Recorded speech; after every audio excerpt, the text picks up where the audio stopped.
Donc, gardons, si possible, Ruth chapitre 2 sous les yeux. Vous avez le plan ici aussi, derrière des prières, pour vous indiquer là où on va aujourd'hui. Mais je vous invite, avant d'aller plus loin, juste à prier avec moi. Jonathan, il avait commencé avec quelques versets de Ésaïe 61, et donc je m'inspire de quelques versets de ce même chapitre pour la prière les uns les autres. Donc, prions. Je me réjouirai pleinement en l'Éternel, mon âme sera ravie d'allégresse en mon Dieu, car il m'a revêtu des vêtements du salut. Nous te prions, notre Dieu, que tu nous montres aujourd'hui, ce matin, de par ce texte de Ruth, chapitre 2, à quel point tu nous revêts des vêtements du salut. Nous sommes privilégiés de t'appartenir, de te connaître, et que tu nous parles encore par ton esprit, que cela soit notre témoignage ce matin, et cela pour le bien de chacun d'entre nous et pour la gloire de ton nom. Amen. Amen. Alors, je vous fais preuve un peu de mes réactions lorsque je suis face à Ruth, chapitre 2. J'ai à la fois la grande joie et à la fois la crainte. Alors d'abord, la grande joie. Si vous avez suivi le texte avec moi, vous allez, j'espère, d'accord en disant qu'il s'agit d'une belle histoire ici, le chapitre 2. Une histoire qui termine plutôt bien. Et là où il y a des bons éléments de l'histoire qui remportent un peu le prix. Ils sont récompensés d'une certaine manière. C'est réjouissant, ça fait un peu chaud au cœur de voir Naomi. Alors ici, dans peut-être votre traduction, vous avez Noémie. On va l'appeler Naomi parce qu'on suit le second 21. Mais si vous vous souvenez, elle s'appelait ou se nommait Mara au chapitre 1. On a vu ça la semaine dernière avec Jonathan. Et Mara signifiait amère. Pourquoi? Car le Tout-Puissant, il disait, la remplit d'amertume. Et ici, à la fin du chapitre, elle arrive à exclamer que l'Éternel est celui qui garde sa bonté pour les vivants comme pour les morts. C'est beau à voir cela. Ensuite, il y a Ruth. Quant à elle, une femme droite et courageuse. Et elle termine le chapitre sous la protection et la provision d'un homme qui lui aussi fait preuve et de bonté et de droiture. Et c'est beau à voir, c'est un beau texte. On se dit, amen, les bonnes personnes font ce qu'il faut faire. Et on se réjouit de cela. C'est un narratif, si vous voulez, satisfaisant, au lieu d'être un narratif un peu perturbant. Et c'est pas encore, je pense, une histoire qui est romantique, mais nous savons, si nous avons déjà lu l'histoire dans sa totalité, que ces deux acteurs principaux, donc Ruth et Boaz, oui, je vais aussi appeler Boaz plutôt que Boaz, comme d'autres traductions le font, parce qu'on est dans le second 21. Nous savons que ce couple va terminer en tant que couple. Il va y avoir un mariage. Et donc déjà ici, les premiers indices de ces deux personnages solides et bons se mettent en place. C'est satisfaisant d'entendre cela. Et donc il y a une anticipation grandissante lors de cette histoire de ce qui pourrait arriver par la suite, sachant que l'avenir pour Ruth et Naomi, sa belle-mère, ne sera que assuré si Ruth, la femme encore relativement jeune par rapport à Naomi, est en mesure, elle, de se marier et engendrer des enfants. Et pour ça, il faut qu'elle trouve un mari, quelqu'un qui prendra soin d'elle et assurera l'avenir donc de la lignée d'Émilec, le mari de Naomi qui est décédé suite au départ de la famille vers Moab. Tout ça, on a vu la semaine dernière.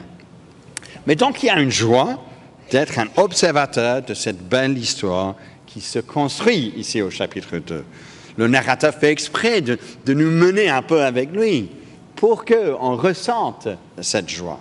C'est agréable de participer à cela et de vous faire part de cela. Mais ma crainte est celle-ci. Le texte demande également une certaine maîtrise de ce qui se passait à l'époque lorsque la récolte avait lieu. Et si vous me connaissez, vous savez que je suis loin d'être un homme agriculteur. Je suis un homme de la ville. Je sais tondre la pelouse, mais c'est un peu la limite de mes compétences en matière de jardinage. Et donc, tout ce qui est récolte, je dois dire, est un peu inconnu pour moi, à ma honte. Ce qui signifie que la terminologie même me manque, même dans ma première langue, de l'anglais. Donc, quand j'ai affaire à toute cette terminologie dans une deuxième langue, c'est encore quelque chose qui me perturbe. Est-ce que je comprends ce qui se passe? Me demander de vous expliquer tout cela en français m'effraie encore, là maintenant, un petit peu. Donc, je vous demande votre indulgence. On va essayer d'apprendre ça ensemble. Alors, le premier site principal, voici ma tentative de vous expliquer, okay? De la moisson annuelle, généralement apparemment en avril pour l'orge et en mai pour le blé, est le cadre là où on se trouve pour le chapitre 2. Il s'agit du champ de moisson et c'est ce site qui accueille les 3 premières étapes de la moisson. Voilà la première étape. Couper les tiges de céréales. Généralement, cela se faisait à l'époque par des hommes avec des faux ou des faucilles. Alors, vous vous souvenez, l'un est plus petit, l'autre est plus grand, comme ça qu'on coupe. J'ai dû apprendre tout cela cette semaine. Et ensuite, d'empiler ces tiges le long du champ. L'Ancien Testament en parle de ce processus-là. Deuxième étape, toujours dans le même endroit, lier le grain moissonné en bottes. Généralement, cela se faisait par des femmes pour préparer ces bottes au transport vers le second site qui sera le lieu du chapitre 3 de ce livre de Ruth. Troisième étape, c'était de ramasser les tiges de céréales laissées sur place après que les hommes et les femmes ont terminé les 2 premières étapes. Après cela, le grain en gerbe du champ est transporté donc au second site, l'aire de battage, le cadre pour le chapitre 3. Donc avec ces bases en place, tout le monde est encore avec moi? Pas encore endormi? Réveillez la personne à côté de vous si c'est le cas. Okay?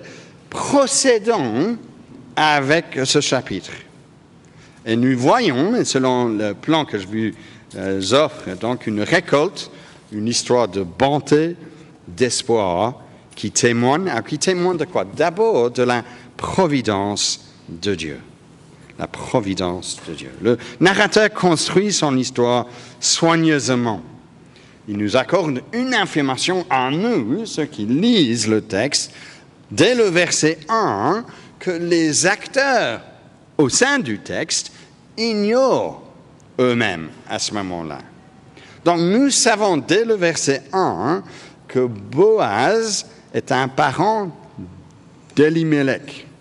Cela est un détail super important, car Naomi a perdu son mari et ses fils, chapitre 1, et pour pouvoir survivre, il va falloir quelqu'un de la famille éloignée. On ne sait pas donc quelle était la relation exacte à ce stade entre elle, Naomi et Boaz, mais il va falloir quelqu'un de la famille éloignée qui prend cette femme, Naomi, en charge. À ce stade, c'est tout ce qu'on sait de Boaz, mais c'est déjà beaucoup, un détail important, de savoir que cet homme existe. Et cela remplit la scène par la suite avec des belles pistes potentielles. Ruth, quant à elle, qui ne connaît pas Boaz, se met donc en route pour glaner. Alors, la troisième étape de ce processus dont je vous ai parlé. Il fallait bien sûr qu'elle fasse quelque chose, car après tout, il fallait manger. Et Ruth et Naomi n'avaient personne pour voir à leurs besoins.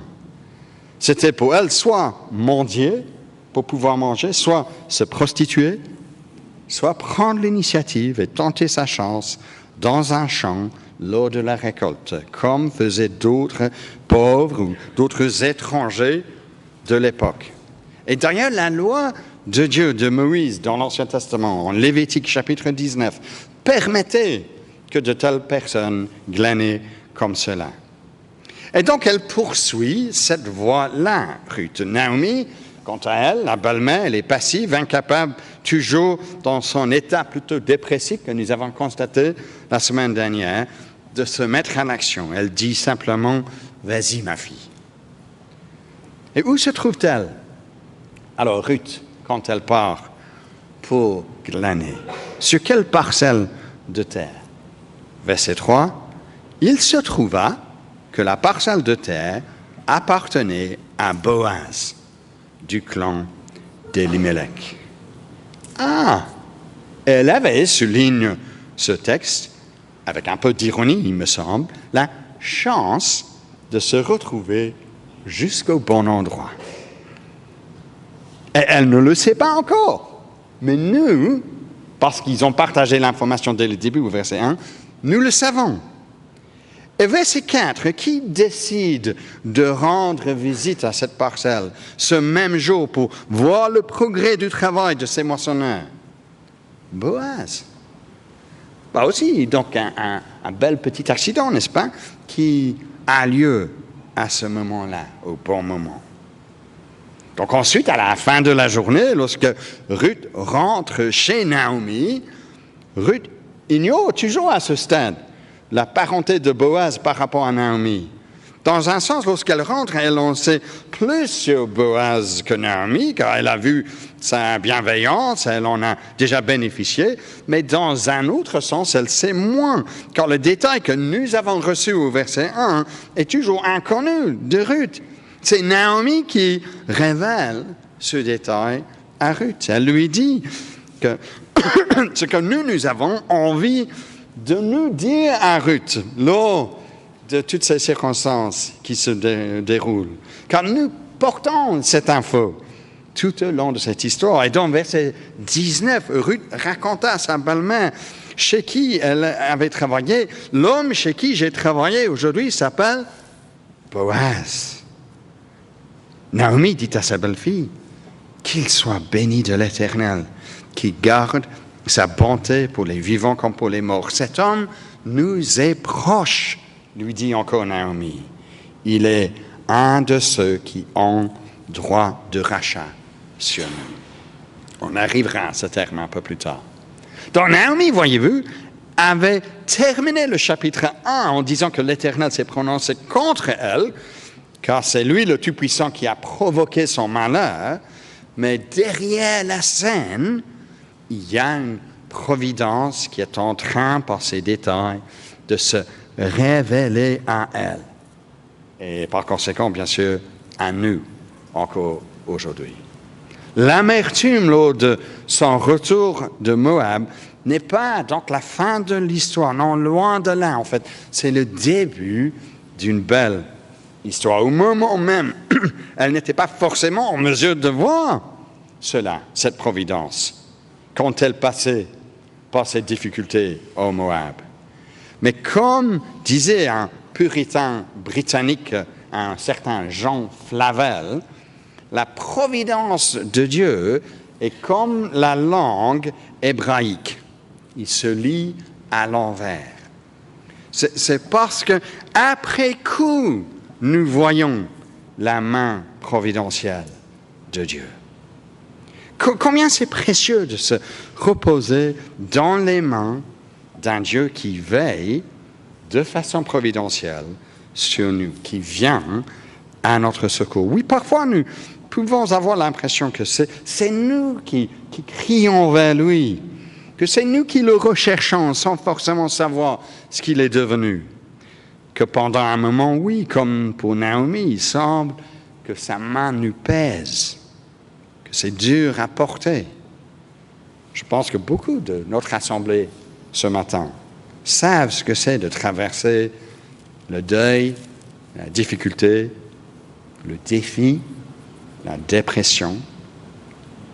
Mais derrière la scène, dans sa bienveillance, Dieu ne nous a pas lâchés.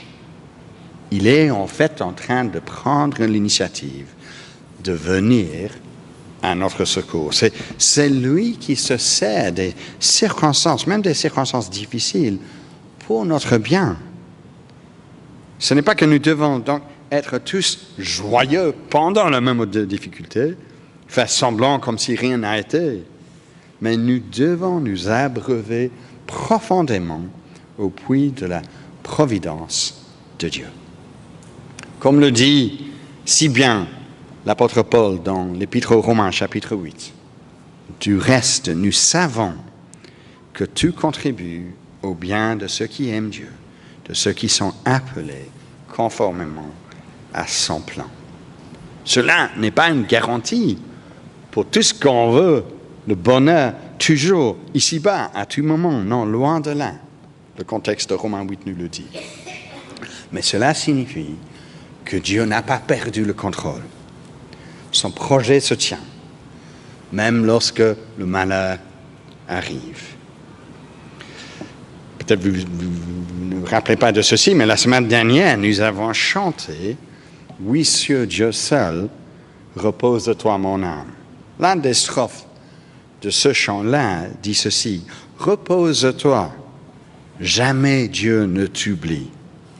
Et l'heure est proche où Jésus va venir. Tu comprendras les peines de ta vie et tu verras qui voulait te bénir.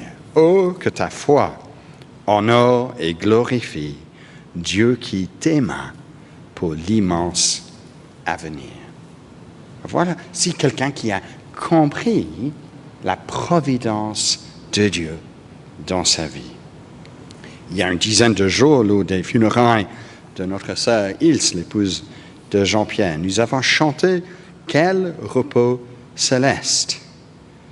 Et « Quel repos céleste » est un chant composé par un homme qui a connu la perte de ses 4 filles lors d'une traversée de l'Atlantique dans le 19e siècle. Cela après avoir déjà perdu un fils. Et donc il perd tous les 4 après avoir perdu son fils. Après aussi avoir perdu beaucoup de ses biens, c'était un homme important, lors d'un incendie à Chicago. Qu'est-ce qu'il avait dit dans ce beau chant « Quel repos céleste » ? Alors ici, je cite la traduction française. En fait, les mots en anglais sont un peu différents. Si vous connaissez de l'anglais, je vous encourage d'aller trouver la traduction en anglais. Mais ça vaut pour illustrer ce que nous voulons dire. Quel repos céleste, quand enfin, Seigneur, auprès de toi, j'aurai ma place. Après les travaux, les combats, la douleur, à jamais je pourrai voir ta face. Quel repos, quel repos, quel repos, quel céleste repos. Nous devons faire attention de ne pas trop vite être trop sur nous-mêmes, sur comment la providence de Dieu est à l'œuvre dans notre vie et peut-être surtout dans la vie des autres. Ce n'est pas forcément à nous de dire pourquoi Dieu permet une telle période ou pas.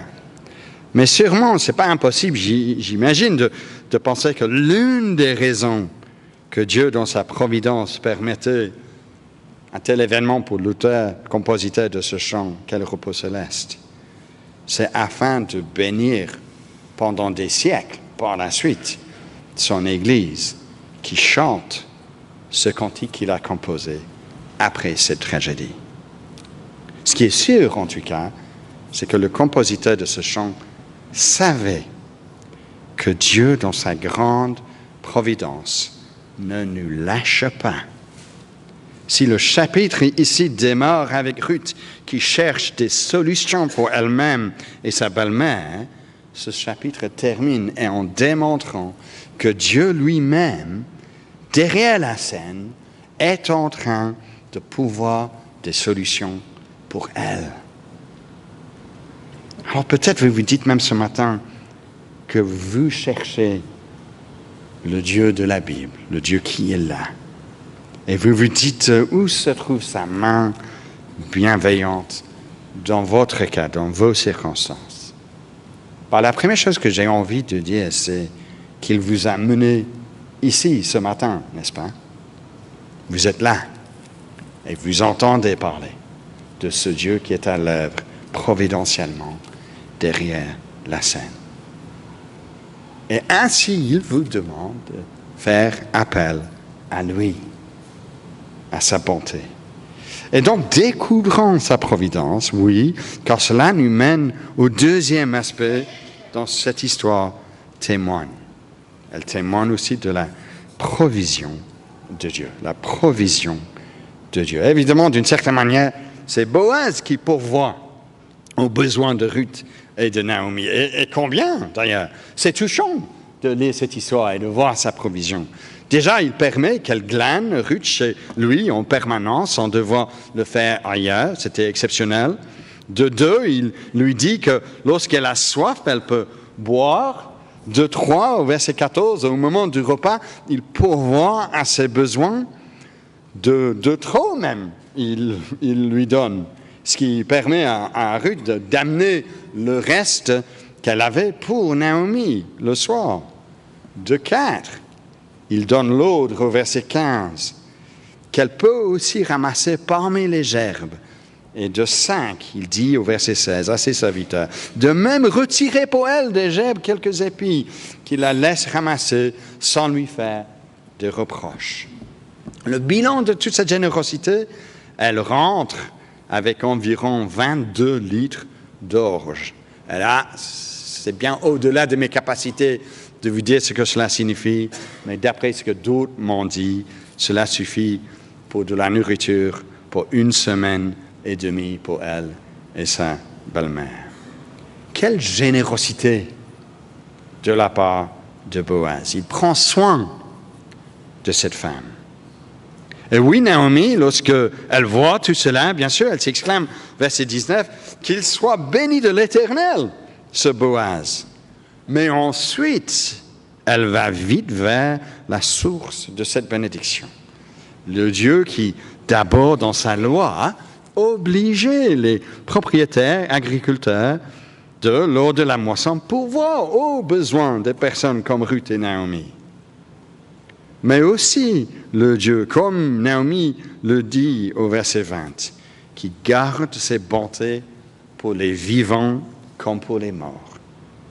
Car oui, d'une certaine manière, Naomi se considérait être morte, car elle n'avait plus d'espoir au chapitre 1. Chapitre 1, verset 8, elle dit à Ruth et à son autre belle-fille que l'Éternel agisse avec bonté envers vous, comme vous l'avez fait envers ceux qui sont morts et envers moi. Elle se met dans la même catégorie de ceux qui sont morts. Mais le Dieu qui est vivant la poursuivait. Et Ruth, quant à elle était une Moabite. Et comme Jonathan nous avait indiqué la semaine dernière, les Moabites n'ont pas de bonne presse dans l'Ancien Testament. Ils avaient traité le peuple de Dieu à l'époque de Moïse avec du mépris, à un point où Dieu interdisait aux Moabites d'entrer dans l'assemblée de l'Éternel.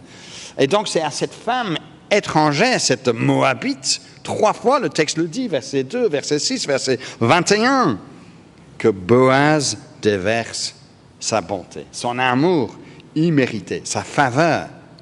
Cela est un reflet, bien sûr, de l'amour qui réside dans le Dieu de Boaz.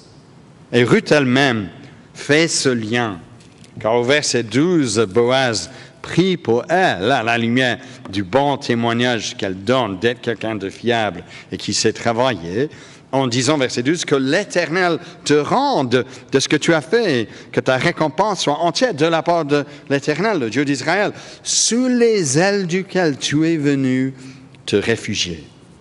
Elle comprend que Boaz, lui, est la réponse, en fait, à cette prière de Boaz, parce qu'elle dit, verset 13, « Oh, que je trouve grâce à tes yeux, mon Seigneur, car tu m'as consolé et tu as parlé au cœur de ta servante.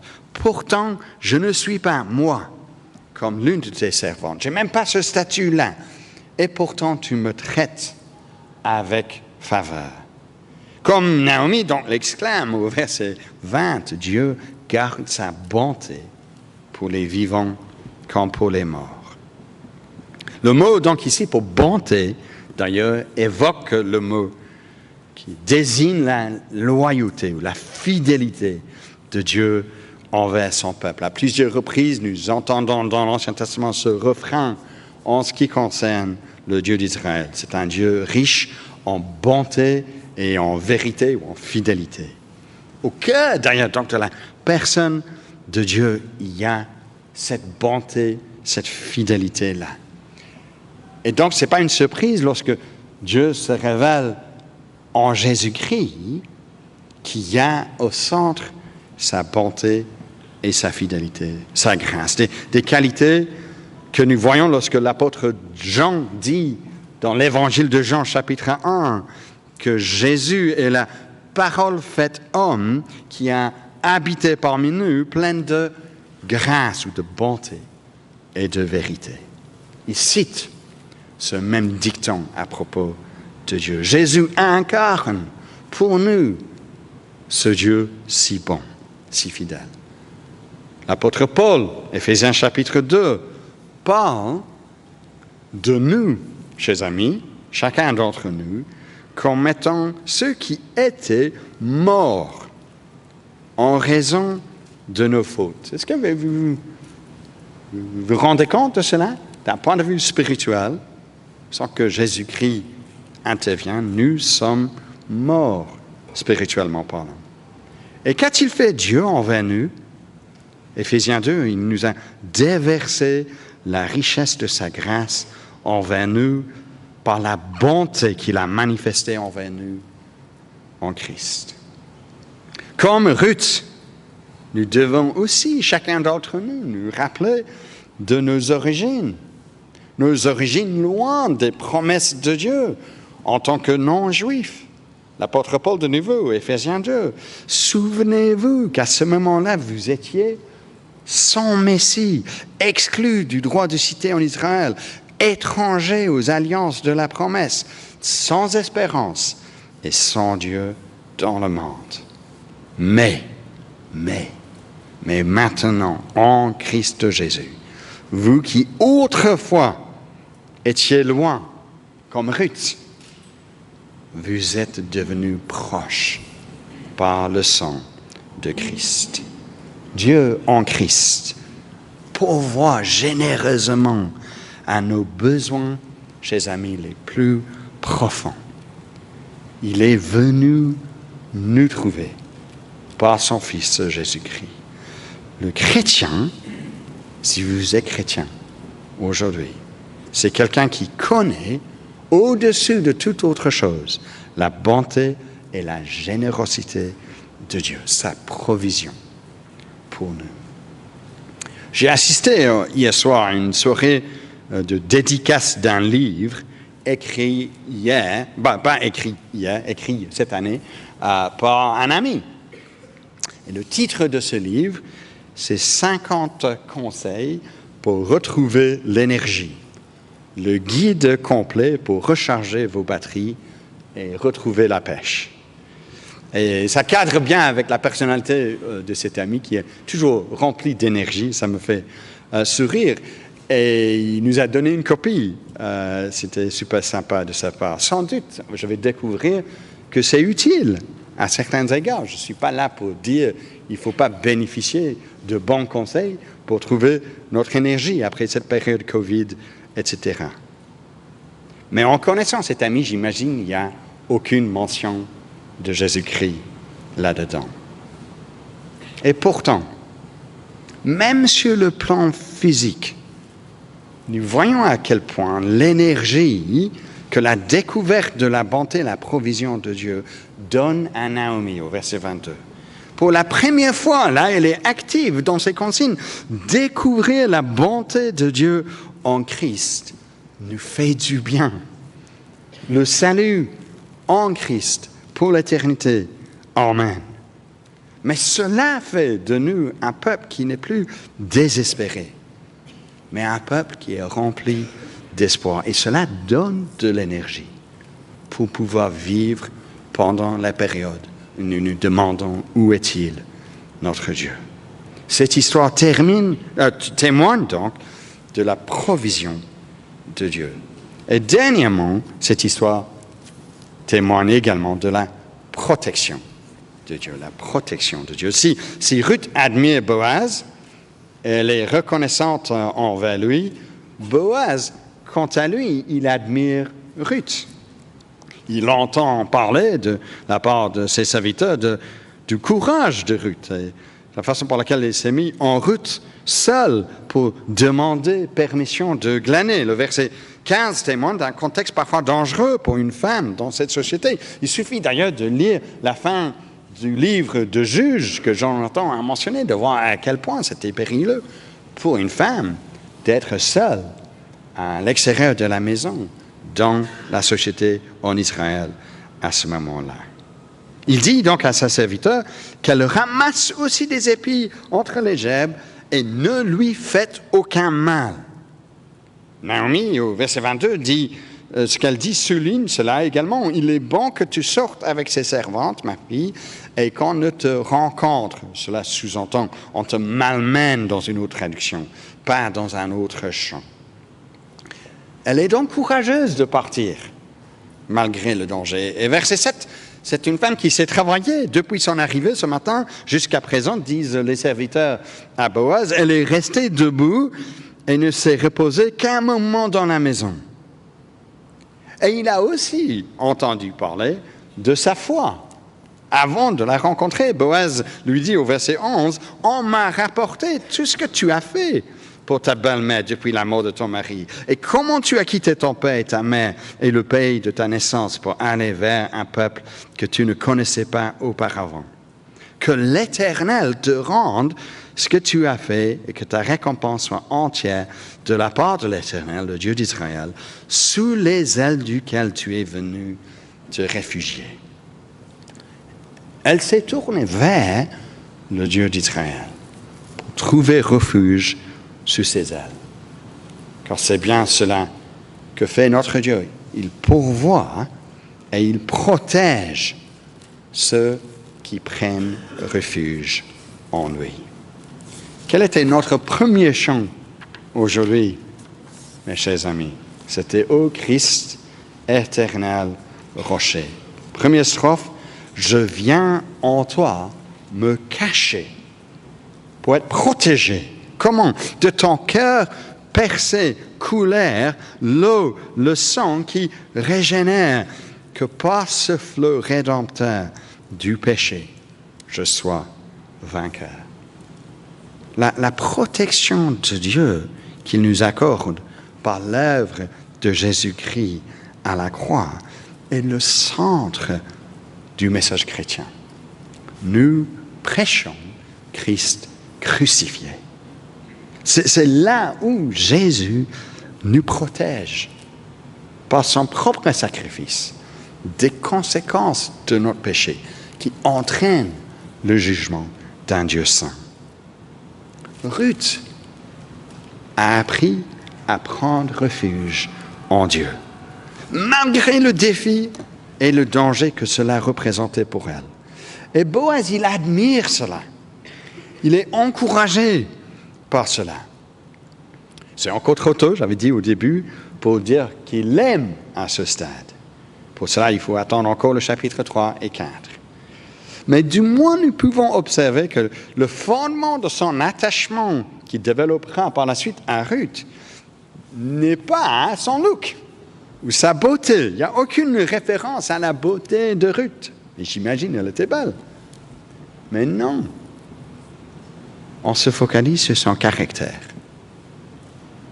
Que cela, évidemment, soit un rappel à tous nos jeunes, parmi nous encore aujourd'hui, au-dessus de tout, comme priorité absolue, il faut voir plus loin que le côté physique, les amis, le côté éphémère, la charme, ou la classe, ou la richesse, ou l'intelligence de l'autre. Il faut d'abord voir le caractère, le courage, la fidélité, la foi.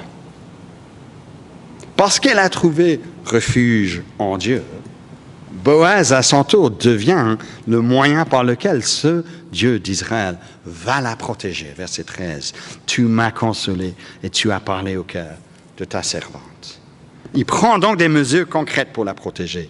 Et ensuite, avec la révélation de Naomi à la fin du chapitre, nous découvrons que cet homme est le Rédempteur. Par conséquent, donc, il intervient pour la protéger. D'après ce que Naomi dit à Ruth au verset 20, cet homme nous est proche, il est un de ceux qui ont droit de rachat sur nous. D'où vient donc le mot Rédempteur qu'on utilise. Alors, il y avait à l'époque, selon la loi de Moïse, et nous allons voir cela en plus de détails la semaine prochaine et la semaine d'après, de personnes qui devraient racheter les membres de la famille pour les libérer de la servitude. Lorsqu'un Israélite avait vendu sa propriété, un de ses proches parents avait le droit de la racheter et faisait ainsi office de défenseur du pauvre. Mais également, une telle personne, et Naomi comprenait cela bien, devait accomplir la loi du lévirat en épousant une veuve de la famille qui n'avait pas d'héritier mâle et ainsi donc produire une descendance pour le mari décédé. Tout cela est dans la loi de Moïse. Et donc, il y a un avenir à la fin de ce chapitre qui s'ouvre potentiellement pour Naomi et aussi pour Ruth, à travers cet homme Boaz. À ce stade, ce n'est que l'un de ceux qui ont le droit de rachat, mais ça remplit le cœur d'espoir, car Dieu, dans sa providence, nous l'avons vu, est à l'œuvre pour la protection. Elle est venue, Ruth, sous la protection de Dieu, comme un petit d'une mère oiseau qui le protège de ses ailes. Et cela ouvre une perspective remplie d'espérance. Alors nous sommes venus sous les ailes de ce Dieu qui nous protège. Et cela remplit aussi notre cœur de beaucoup d'espérance. Je termine, mes frères et sœurs, en citant l'apôtre Paul de nouveau en Colossiens chapitre 1, verset 14. Dieu en Christ nous a délivrés de la puissance des ténèbres, nous a transportés dans le royaume de son Fils bien-aimé, en qui nous sommes rachetés, pardonnés de nos péchés. Il n'y a rien de plus précieux, chers amis, de connaître la providence de Dieu, la provision de Dieu et la protection de Dieu. C'est une histoire qui témoigne de la bonté de Dieu dans son ensemble et donc qui donne de l'espoir pour chacun d'entre nous. Nous allons, je pense, clôturer, si Jonathan me donne feu vert pour ceci, avec notre dernier chant, « Je m'attends à toi ». Que disons-nous dans le fin du refrain? Ton amour est mon abri. Mon abri, c'est là où je prends refuge en lui. Et parce que nous savons que son amour est notre abri, nous pouvons aussi chanter « Je m'attends à toi, je m'attends à toi » dans la tempête et la nuit. Notre Dieu, providentiellement, est à l'œuvre pour que nous contemplions sa bonté et sa grandeur. Et je vous invite donc de nous mettre debout et de chanter comme une prière ce magnifique chant « Je m'attends à toi ». Et ensuite, ce sera Jonathan.